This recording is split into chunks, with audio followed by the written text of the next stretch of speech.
साथियों नमस्कार, मैं डॉक्टर CN बिंद विशाल हॉस्पिटल सूर्यावा भदोही से। साथियों, जैसा कि हमारे संविधान ने, हमारे समाज ने ऐसा कुछ बना के रखा है कि जो भी सामाजिक ताने बाने हैं उसके बीच में कभी फादर्स डे तो कभी मदर्स डे तो कभी योगा डे, कभी बर्थडे, तो इसी तरह तमाम डे आते हैं। तो आज का दिन डॉक्टर्स डे है।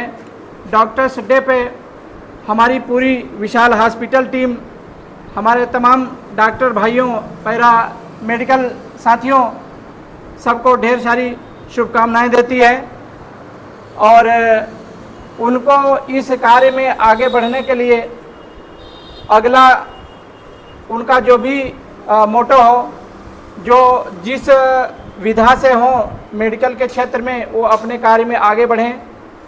लोगों का, गरीबों का, समाज का, हर व्यक्ति का, इस देश में, इस दुनिया के सभी व्यक्ति का डॉक्टर के रूप में, जिसे कभी कभी धरती के भगवान भी लोग मानते हैं, इस रूप में लोगों की सेवा करें और अच्छे से अपने कर्तव्यों का पालन करें।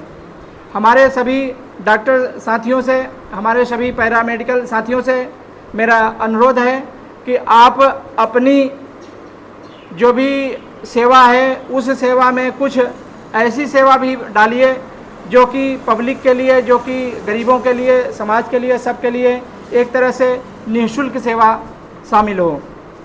तो साथियों, हमारी सेवा आने वाले कुछ दिनों के लिए जो होगी वो तो हम अभी बताएंगे।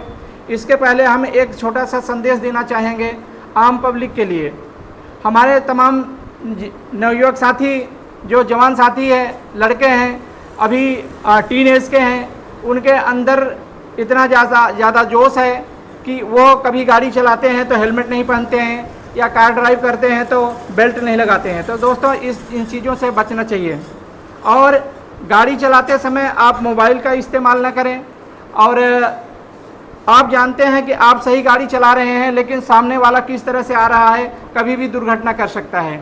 तो आप उस स्पीड से गाड़ी चलाएं कि आगे वाले को भी समझते हुए, और कहीं कोई बच्चा आ जाए, कोई जानवर आ जाए, उसके हिसाब से भी आपको कोई घटना न हो। हमने ये देखा है कि आजकल हमारे क्षेत्र में बाइक से या 4 व्हीलर से घटनाएं बहुत ज़्यादा हो रही हैं। बाइक पे जब भी आप किसी को बैठाते हैं, पीछे अक्सर महिलाएं होती हैं, महिला आराम से बैठी कि नहीं, आपने बाइक चला दिया और महिला गिर जाती है, उसके पीछे, सर के पिछले हिस्से में चोट लग जाती है। इस चोट से उसकी जान को भी खतरा बनने का पूरा डर और चांस रहता है। दोस्तों, इस साल हम लोगों ने गर्मी को इतना बुरी तरह झेला है, टेम्परेचर इतना हाई जा चुका है, इसमें हमारी भी गलतियां हैं। हम पर्यावरण को बचा नहीं पा रहे हैं। तो आप इस बरसात में एक प्रण लीजिए कि हर व्यक्ति कम से कम एक पेड़ तो जरूर लगाए, जिससे कि आने वाला समय, आगे 10 सालों 5 सालों के बाद हमको एक अच्छा वातावरण और ये टेम्परेचर की जो परेशानी है उससे हम लोग बच सकें। दोस्तों, इसी के अलावा साथ में बताना चाहूँगा कि आप अपनी आदतों में सुधार रखिए। किसी भी तरह के नशा, सुर्ती, सुपारी, पान, तंबाकू, ड्रिंक, ये सब चीज़ें न लीजिए। पढ़ाई एक सबसे बड़ी ज़रूरी चीज़ है। आप अपने बच्चों को पढ़ाएं, खुद को, बच्चे अगर हैं तो खुद आप पढ़ें। और ये मेरा एक छोटा सा संदेश आप सभी जनपद, प्रदेश और देशवासियों के लिए है कि दोस्तों, आप अपना काम ईमानदारी से करें। आप बच्चों को ज़रूर पढ़ाएं। पढ़ाई या शिक्षा ही सबसे बड़ा धन है। दोस्तों, इस 1 जुलाई से लेकर 7 जुलाई तक हम लोगों ने एक यूँ कह लीजिए कि सोशल लोगों की सुविधा के लिए, पब्लिक के लिए एक निःशुल्क परामर्श की सुविधा तथा अस्पताल में तमाम मरीजों के जांच, इलाज और दवाओं में विशेष छूट की सुविधा देने का सोचा है। तो दोस्तों, इन 7 दिनों का जो दौर है, इसमें आप लोग कहीं से भी, किसी भी समय आकर इसकी सुविधा का लाभ उठा सकते हैं।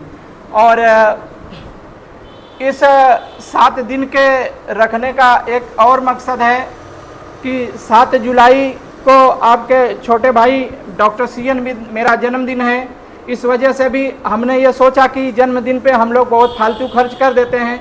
उस खर्च के पैसे को अगर हम पब्लिक में थोड़ा सा बांट दें, पब्लिक की सेवा हो जाए, तो इससे बड़ा जन्मदिन मनाने का और अच्छा अवसर नहीं है। तो दोस्तों इन सारी बातों के साथ आप लोगों को मैं दोबारा डॉक्टर्स डे की ढेर सारी शुभकामनाएं देना चाहूँगा और उम्मीद करूँगा कि आप अपने मेहनत और ईमानदारी के बल पे आगे बढ़ें, खुश रहें, स्वस्थ रहें, मस्त रहें।